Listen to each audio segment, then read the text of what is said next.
This video was made in association with KnifeInformer.com. Head on over to Knife Informer for all of your blade-related needs, including reviews, comparisons, stats, and more. What is up, everybody, and welcome to another edition of Collection Commentary. In today's video, we're going to be taking a look at this Anton Knives Boudicca. I actually don't know how to pronounce the name. You've seen it spelled in the title. Might be Boudicca, might be Boudicca. There's a million ways to pronounce something that's spelled like that. I could have probably asked somebody before I made this video, but time is sparse, so let's go ahead and jump into it. So this knife is super sweet. I really wanted to love this knife. The action looked amazing on video. I was excited to finally put some Damascene steel in my collection. But the unfortunate truth is this knife feels like it's only 80% finished. So let's talk about why. We're going to kind of jump into the features and flaws here, and I'm just going to kind of rattle off some of the issues that I had with this knife before we maybe talk about some of its redeeming qualities. So the first thing that we want to check out is the lock bar. Now, the first thing I noticed on this knife when I deployed it was that when I gripped the knife, I detected a little bit of lock rock. And I was like, oh man, this knife's pretty new, like it shouldn't have lock rock, what's going on with that? And upon further investigation, it appears that the tang where the area of the tang where the lock bar meets it, as well as the top of the lock bar itself, appear to be polished to the point where there's very low friction. And what this means is that you can get lock up on the knife where there's no lock rock, as I've just kind of scooted the lock bar over a little bit, no more lock rock, it's totally fine. And sometimes when you deploy the knife, you do it with enough vigor that there's no lock rock either. But sometimes on lighter deployment or just by sheer lack of luck, the polished section has the lock bar slip back on it, which results in lock rock. So a little bit more attention to the contact point of the lock bar and the tang would have made for a big difference in terms of how confidence inspiring the knife is. Now, the next thing that I'll talk about is the clip. The tension of the clip is very, very strong, being Damascene steel and all. The ramp is kind of insufficient, and there is a large, fat, flat section right here towards the edge, which makes it very difficult to ramp this over a pair of pants. Now, I did hand this over to my friend Rich, who tried this on his jeans, which had a little bit thinner of a seam than my chinos did, and he was kind of able to get the knife in and out fairly reasonably with two hands. But I gotta say, I was actually completely unable to get this clip over the seam of my chinos, and that really kind of bothered me. Like, I actually haven't been able to carry this knife. I've thrown it in my bag and taken it places in that way, but I haven't actually been able to pocket carry this knife at all yet. And I've had it for a couple weeks. So that's a big disappointment that this clip really doesn't work well with my pants. And I just think that a little bit more shaving here to get it less of a flat edge would have been, you would have given me the ramp I needed, and it would have been a non-issue. So I don't really understand what's up with that. The next thing that I want to talk about is this lightning strike carbon fiber. This is a big area where that comment that I made about the knife being unfinished really comes to life. So the lightning strike carbon fiber here, I'm going to stand up and see if I can give you guys a really good angle. I'm having trouble showing you. There's pits all over the carbon fiber, and the silver actually sticks out. There you can see it. See that? That's not dirt. That's the silver. So it's kind of unusual that it's just so unfinished. And then I can really feel all the pits and stuff. It basically just feels like there was no attempt to throw some like epoxy on there or something, because you can see on this Thorburn, it's the same carbon fiber. It's very smooth, and that appears to be because of a layer of clear like polyurethane or something. Not something that industrial maybe, but you know what I'm trying to say. It's polished, it's finished, and in this case on the Boudicca, it's not finished at all, which is a real bummer. It's a real lack of quality in terms of feeling and in terms of the way the carbon fiber actually appears as well. The next thing that I want to talk about is the back spacer, or the back bar on this knife. It is fairly large. I do believe it's titanium because of the weight of the knife. If it was stainless steel, I think I'd feel it more. But it is recessed into the knife and then also has recessions in it, which is attractive to some extent, but the recessed aspect of the back bar means that you can feel the edges of the liners kind of in your hand. It's not smooth like a matched level back bar might be on something like this knife. And then in addition to that, it immediately collects dirt and starts to look grimy down there.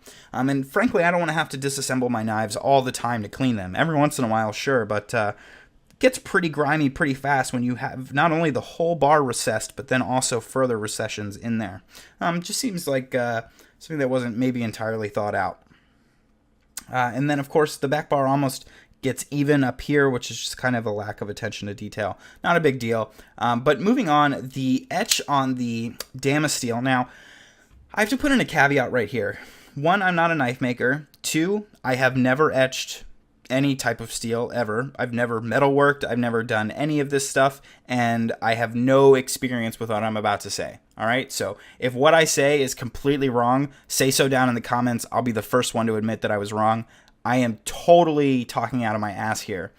But having said that, I imagine that you have control over sort of the depth or the the darkness of the etch that you do on Damasteel, because I've seen Damasteel pretty dark etched and pretty light etched, and the etch on this Damasteel is very light, making it appear more like a light gray finish than almost like a black finish. And it just doesn't look quite as clean or as complete as some Damasteel that I've seen on other really nice knives. Particularly, I believe A2 knives, A squared knives, is doing a wonderful job of deploying Damasteel in its lineup right now. And this just felt like a not well executed etch of the Damasteel itself. Again, please, if I'm completely wrong and have no idea what I'm talking about, please let me know in the comments, because again, I will be the first one to admit that I'm wrong. But that's something that I noticed. Moving on, the flipper tab is another area that just kind of feels unfinished. So the edges are all 90-degree angles. There's no jimping. It's kind of a bulbous and boring shape, and it looks like the blueprint or the outline of what is going to be a finished flipper tab. It functions just fine, but my hand does want to slip off of it, and it's just not super comfortable being in a 90-degree angle. That kind of brings me to the next point, which is the edges of the whole knife are 90 degrees. Try to give you a picture of that. And it just means that the whole knife is like kind of a big hot spot. Like it's just, it's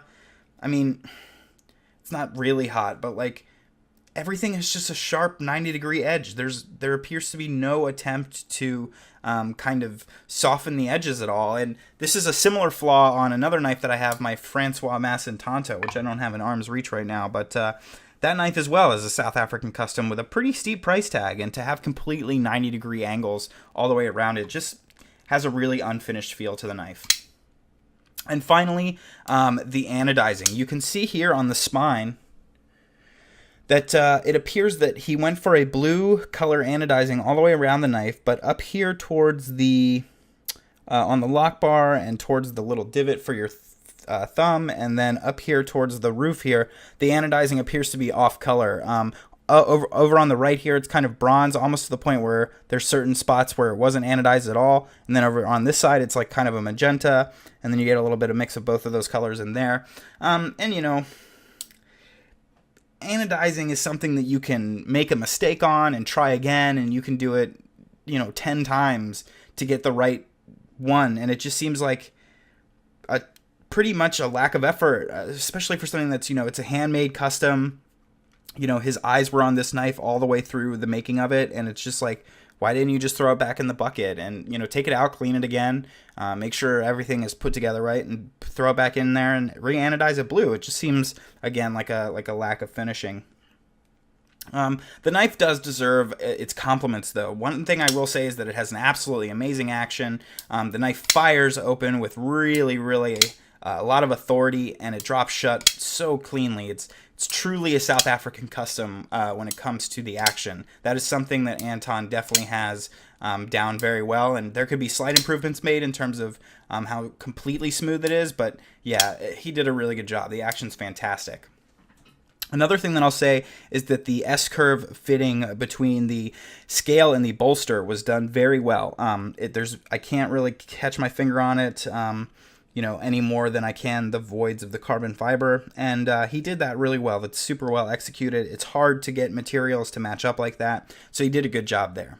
I will also say that the overall design of the knife does pretty well too. It's pretty comfortable in the hand. Flipper tab is a little bit not perfect for getting jammed up in there, but it does have a good sharpening choil, good blade shape, nice little drop point that you can poke into stuff, and an overall pretty good cutting edge with a really nice hollow grind throughout the blade. And so that was something else that I wanted to say, was just that the overall blade shape is really good. And it's something that I appreciate. So the design of the knife is not super flawed. I will say that the jimping on the spine as well is comfortable and effective, especially when paired with the ramp, so another good design feature, but again, putting pressure there does allow you to feel some of that lock rock when it is present. And then I will say that it has a pretty unique and satisfying sound to boot. The deployment has a really nice, satisfying clank. It's very metallic, but it's also very solid in terms of sound, and then even though it does tink when it closes, it feels more like jewelry than it does cheap in terms of the sound. So I am very much looking forward to what Anton is able to produce in the future. Like many part-time and newer makers, Anton improves noticeably with each piece made. He's sure to be pumping out legendary folders in no time, and I hope that I was able to provide some constructive criticism and some feedback so that he can improve his knives in the future, because he's definitely on the right track. The design and the thought and the process that went into making the knife is really spot on. I just wish he'd taken it kind of 20% further and finished all the edges a little bit more, maybe done a deeper etch, and maybe double checked his anodization and put a little bit more effort into designing the clip. So I think those are all fair criticisms. Hopefully if Anton sees this video, he accepts those and doesn't feel any negativity, because I certainly think the knife is a really excellent piece, and I super look forward to hopefully meeting him in the future and carrying more of his pieces in the future as well. So thanks so much for watching, guys. Of course, if you'd like to see beautiful pictures of this knife or any other knives that you see here, you can do so by following me on Instagram at tovarishworks. And if you would like to send me a lovely loaner, which I would very much appreciate, you can do so by emailing me at tovarishworks@gmail.com. Thanks so much for watching, guys, and I will see you next time.